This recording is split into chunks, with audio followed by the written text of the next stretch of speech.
நல்லா இருக்கேன். அவங்க அக்கா எப்படி இருக்கு? வந்துருக்காங்களா?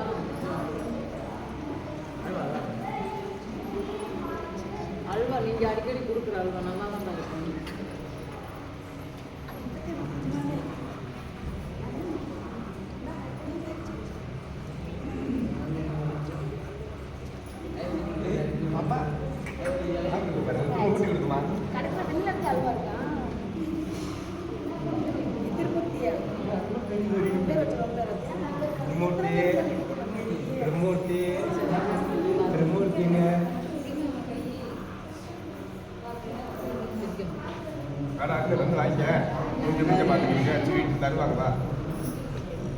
மிச்சம் இருக்க போகிறோம்.